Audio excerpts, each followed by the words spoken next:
This is turn 11 of our Bolt Action Grand campaign. This turn we had 5 battles and 1 naval battle.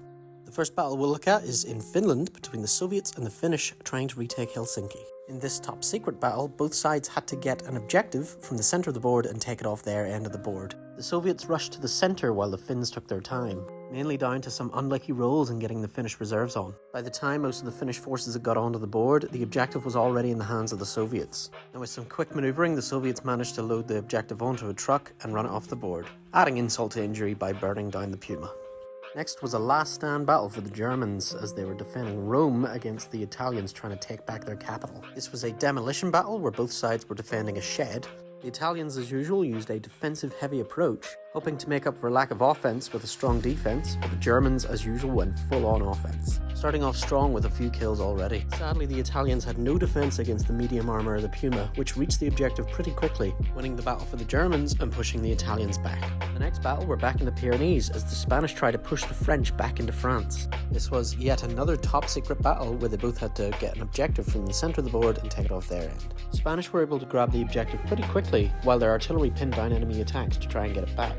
The Spanish player uses a very transport-heavy doctrine, meaning this kind of game mode is very much in their favour. The French forces were unable to keep up with Spanish as they made a break for it, meaning this was a victory for Spain and another quickly finished battle.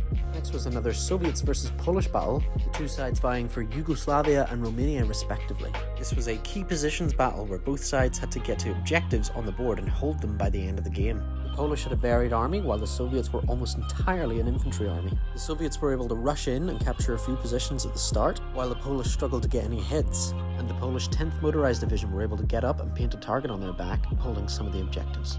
The Soviets still held the majority of positions and plenty of reserves to fight back any attacking force. So while the Poles had the eastern flank secured, the battle was almost entirely down to the west. As the armoured car continued to pin down some infantry, the Polish infantry tried to move up. The cavalry spearhead harassed the Soviet forces, but the infantry assault failed. The mortar failed to hit at all during this game, and despite a few more desperate attempts to dislodge the Soviet horde, it proved unsuccessful. The Soviets continued to fight back the Polish, losing ground only a little to a cavalry assault on the west. But even with this objective remained contested, and the final score was 2-1 as the Soviets pushed into Yugoslavia. The final battle of this turn was yet another top-secret battle, as the Italians and the Middle East India Company clashed on the Greco-Turkish border. The Italian Auto Protetto transport was able to get right up to the objective by the end of the first turn, as the Middle East India Company's M3 Lee took a few pot shots at it. Without a transport, the company troops had to move up slowly in cover, while the M3 Lee started to take hits from the Italian tank. Despite the initial Italian success, the company troops were actually the first to reach the objective, pushing past the Italian armoured car and rushing in with bayonets fixed, using the Gurkha ability to take out the Italian troops. But this was short-lived as the Italian troops made an assault of their own, managing to take the objective for themselves. Company infantry rushed after them, but it was too late as the Italians were able to rush off the other end of the board, making it an Italian victory.